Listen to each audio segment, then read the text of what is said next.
Good morning, ladies and gentlemen. Now, thank you for joining me. This is our second topic for today. There's 3 things that you guys can do for me. That is liking, subscribing, and most importantly of the 3 is sharing my content. Now, we have quite a few developments, and I've been talking about Iran and how Project Looking Glass ties into this whole situation. Now, I had somebody just comment and ask me a question that I should have gone more in depth on when discussing the whole Iranian topic and the death of Soleimani. Now, I was asked as to how I knew that there was information 3 months ago that these attacks were not only imminent, but Soleimani was the one planning them. Now, like I said, they knew Soleimani was going to attack the embassy. And then afterwards, there was going to be attacks on military bases inside Iraq, if not outside of that region as well, into Syria, etc. Now, the reason that this information was known is because there is an informant who was inside of Soleimani's inner circle. Now, Soleimani was in charge, second in charge in Iran, and what he was known for was putting together these proxy forces, basically mercenary forces, paid militias that basically did Iran's bidding without Iran having to take the cake for any of it. And you know what? The United States does this all the time as well. Every country in the entire world does this. This is how Russia managed to annex Ukraine, and there's no way around it. It's just part of politics. However, you have to realize that this is what Iran was doing to understand why this information was so pertinent and how it basically gives Iran plausible deniability when these actions are taken by these military forces, these militias that Soleimani organized, arranged, and dictated as to what they were going to do. Now, this informant said that he attended a meeting where Soleimani was discussing the building of these new factions, these new militias that were going to have absolutely no ties back to the Iranian government at all. And what he was going to do is he was going to see how much he could get away with by pushing the United States into a situation where he was going to see if the line in the sand, when he crossed it, if Trump was going to act. And that's exactly what happened when he decided to press the aggressive attack on the embassy inside of Baghdad. Now, this is exactly what the military informant, the militia informant, said Soleimani was going to do. Now, this informant also said that this attack was going to be preceded by more attacks on military bases inside of Iraq, right? Now, Trump was like, screw this, we're not letting another 9/11 happen, and he cut the head off of the snake. Then we had Iran say that they were going to attack the United States. There's 3 days of mourning.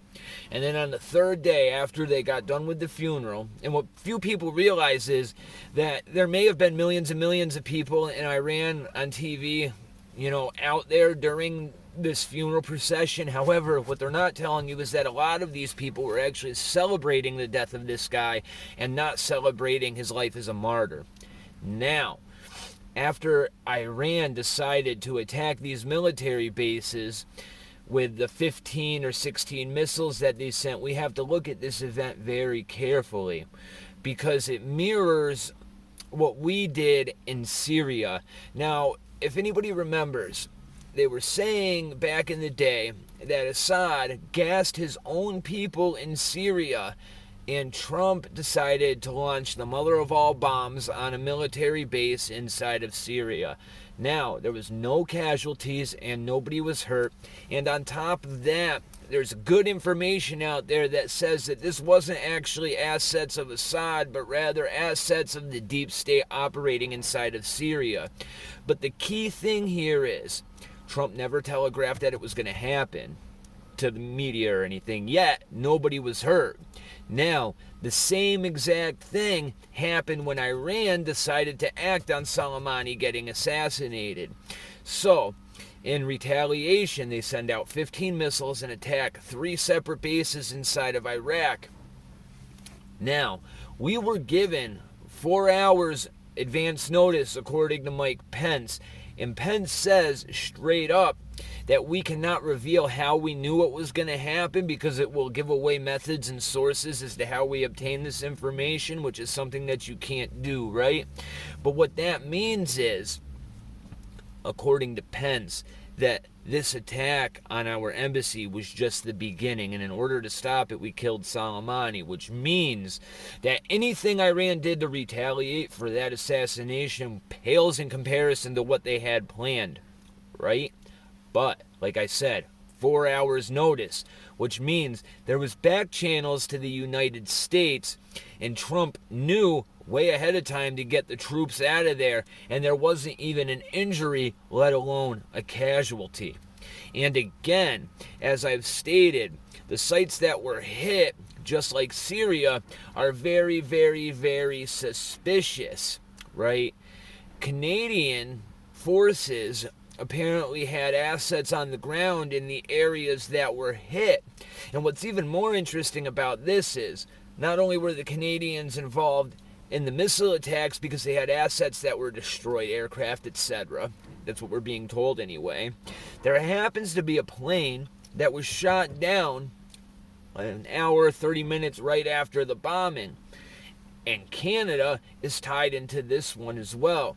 So this morning, I'm at work listening to NEPR, and I hear Justin Trudeau come on the radio, and he's talking about how he is almost positive that Iran shot this plane down out of the sky.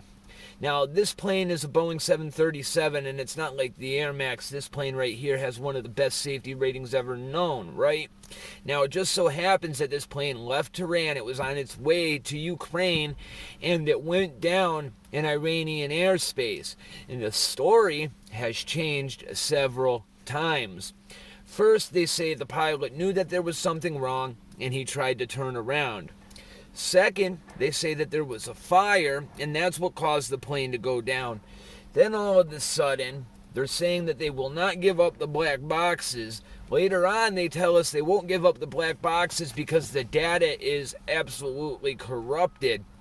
On top of that, if you look at where the plane went down, there's been reports of a ballistic missile head found at the site.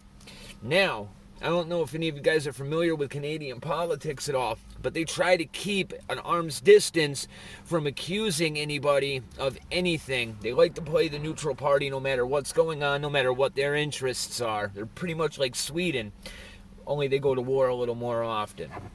Right. So if Trudeau's getting on the radio and saying, beyond a shadow of a doubt, that Iran shot this plane down, then Iran more than likely shot this plane down. Now the question is, why?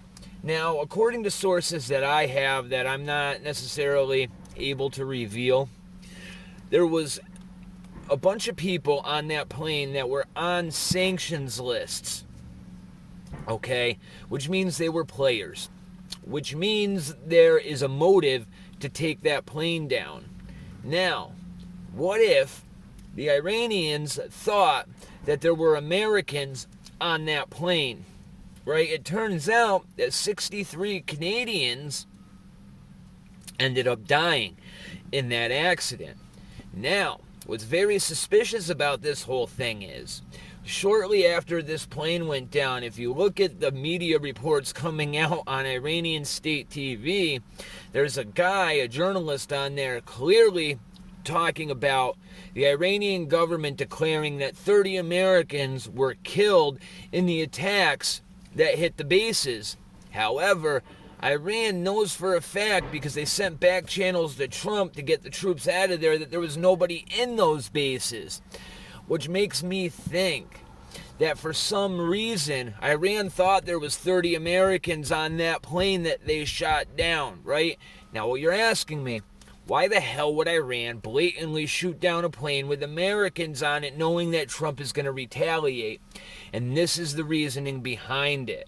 I don't know if Trump or the powers that be made Iran think there was Americans on that plane and Iran ended up falling for the trick, or Iran was just stupid and mistakenly thought there was people on that plane that were Americans. But the thing is, That has to be the motivation for that plane going down in my eyes, because it gives Iran a lot of leverage if they shoot that plane down and there was Americans on it, because Trump at that point, if he decides to attack Iran, Iran can be like, what are you talking about? We didn't shoot a plane down. That was an accident.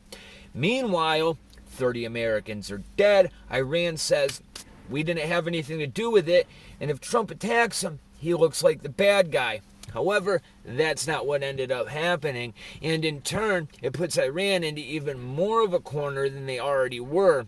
Because now they have to explain why they shot down a plane that had innocent Canadians on it, as well as people from other countries. Not only that, they have to explain why they won't give up the black boxes. And not only that, they have to explain why there was a ballistic missile found at the site of the crash. There is no doubt in my mind that they know what happened to that plane. If there's already media reports coming out declaring that there was missiles seen on radar by several different people, that means they know for a fact that this happened. And not only that, there was a guy who managed to have a video camera on that plane when it went down. Do you know what the odds of that are? The odds of somebody sitting out there with a camera filming the sky and picking the one plane in the sky that's going to go down over Iran. There is no coincidences, my friends. So what I'm telling you is, all of this has backed Iran into a corner where, A, they have no choice but to sit down at the negotiation table with Trump, because there's more sanctions on them now. They can't retaliate from those sanctions because they just shot down a plane and they have to cover their ass for that. And C, the deep state has no more control in that region at all. Absolutely zero. And it was masterfully done. Absolutely masterfully done. Now, with that being said, these series of events only go to show that there has to be information being given to our players that are determining the outcome of these events. Because if I'm Trump, right, I am not going to kill Soleimani knowing that there's a possibility of World War III erupting unless I have the ability to control the events that are going to happen afterwards. And that's exactly what's happened.